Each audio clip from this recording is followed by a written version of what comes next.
ఏం రాస్తున్నావు? హలో, మాట్లాడవేంటి? ఒక్క నిమిషం సార్. ఏం రాస్తున్నావు? నేనే కాదు సార్, ఈడే. అడుగుతుందో నిన్నే.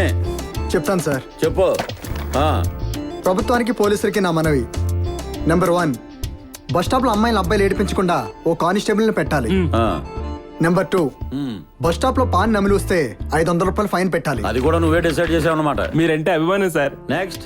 నెంబర్ 3, బస్సులో అమ్మాయిలు అబ్బాయిల సీట్లలో అబ్బాయిలు అమ్మాయిల సీట్లో కూర్చొని రెస్పాన్సిబిలిటీ లేకుండా ప్రవర్తిస్తున్నారు సార్. అబ్బా, దానికి 1000 రూపాయలు ఫైన్ పెట్టాలి సార్. కానిస్టేబుల్స్, వీడికి పబ్లిక్ రెస్పాన్సిబిలిటీ చాలా ఎక్కువగా ఉంది, బయటికి లాగండి. సార్, ఇది చాలా అన్యాయం సార్. మీరు కూడా రెస్పాన్సిబిలిటీ లేకుండా ప్రవర్తిస్తున్నారు. సార్, నేను మీడియా వాడిని సార్. పొద్దున్న లేచిన కానీ అలాంటి మీడియా వాళ్ళని చాలా మంది చూస్తున్నాం. నేను చెప్పదు మీరు వింటో లేదు, సామాన్య మాట మీరేమింటారు సార్? ప్రతి ఒక్కరు మీడియా గురించి మాట్లాడటం, హీరోలో పోజులు ఇవ్వటం. సార్, ఇవన్నీ పెడితే మీకే లాభం సార్.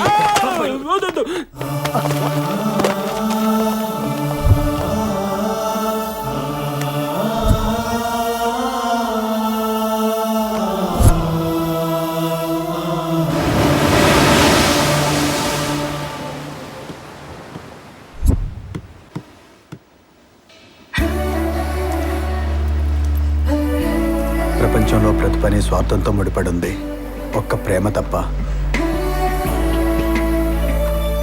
నాకు ఐశ్వర్యరాయ్ అక్కర్లేదు, నన్ను అర్థం చేసుకునే మంచి అమ్మాయి దొరికితే చాలు. ఈ అమ్మాయిని చూస్తే నాకు అలాంటి ఫీలింగే కలుగుతుంది. సొసైటీ పెట్టి మనం మారాలి కానీ మనల్ని పెట్టి సొసైటీ మారదు. అరే మామ, ఇవి మంచి రోజులు కావురా, మనీ రోజులు. నువ్వు నా రూట్కి వచ్చి చీపిరి కట్టం కాదు, ఆడి మాట ఆడే వెండు, నీ మాట ఎందుకంటారా దొంగబాబు, దొరబాబు. రే, మాట్లాడవేనరా? ఈ సొసైటీ నువ్వేం చేయగలవు? రే, అగ్గిపెట్టి చూడడానికి చాలా చిన్నదిగా కనిపిస్తుంది, ఓపెన్ చేస్తావు అనుకో బోల్డ్ పుల్లలు ఉంటాయి. ఈడు అగ్గిపెట్టలు అంటాడు. అవును, కామరాజ్ ఏట్రా? కామరాజు గురించి అడుగుతున్నావా? అరవలకు అమావాస్య పండుగ, మన కామరాజు గారికి పున్నం పండుగ. ఈ రోజు రాత్రి పున్నం కదా, ఏ పొద్దులకు ఏ బార్లకు సెట్ చేసుకొని వెళ్ళిపోయి ఉంటాడు.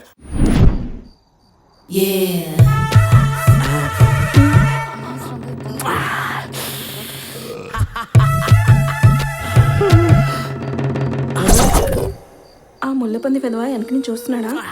చూస్తున్నాడు. తెలుసు. ఒరే సుంటం, చెప్పు తెగుద్ది, పోరా.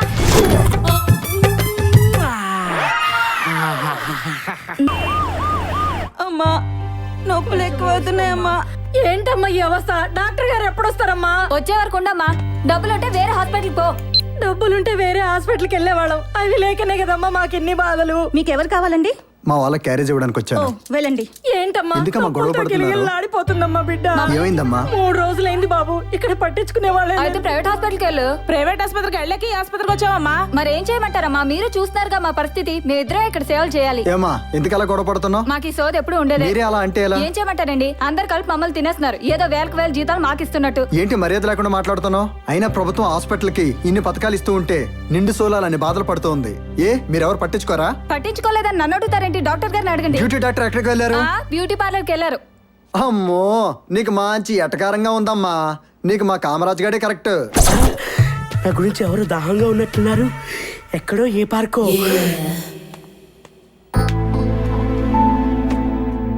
వార్డులో పేషెంట్లు సోది వినలేకపోతున్నాం, వెళ్ళండి సార్. ఆ సూది నాకెందుకు గాని ఈ సూది బాగా కడిగావా? అయినా ఈ సూది రోజు కడుగుతున్నారు కదా సార్, ఈ రోజు కొత్త ఏంటి? కొత్త సూదులు అమ్ముకోవడం ఎందుకు, పాత సూదులు కడుక్కోవడం ఎందుకు సార్? ఇయ్యో, కొత్త సూది అనుకో ఒక్కసారికే పాడైపోద్ది, అదే పాత సూది అనుకో సమ్మగా. ఛీ, మీరు డాక్టర్ కాదు, దుర్మార్గుడివి కదా. ఇదిగో వార్డులోకి వెళ్ళి డాక్టర్ గారు వారం రోజులు సెలవు పెట్టారు, రారని చెప్పి రోగులందరినీ మన క్లినిక్ పంపించాయి. పేషెంట్లన్నీ బాధలు పడుతుంటే డ్యూటీ మానేసి రొమాన్స్ చేసుకుంటావా? ఇది అన్యాయం సార్. ఏది అన్యాయం? లక్షలు ఖర్చు పెట్టి డాక్టర్ సీట్ సంపాదించడం అన్యాయమా? లక్షలు ఖర్చు పెట్టి ఇదిగో ఈ గవర్నమెంట్ ఉద్యోగం సంపాదించడం అన్యాయమా? ఈ లక్షలన్నీ రాబట్టాలంటే ఇక్కడ సూది వ్యాపారం చేయాలి, అక్కడ క్లినిక్ వ్యాపారం చేయాలి. అర్థమైందా? షూట్ చేసేస్తున్నారు.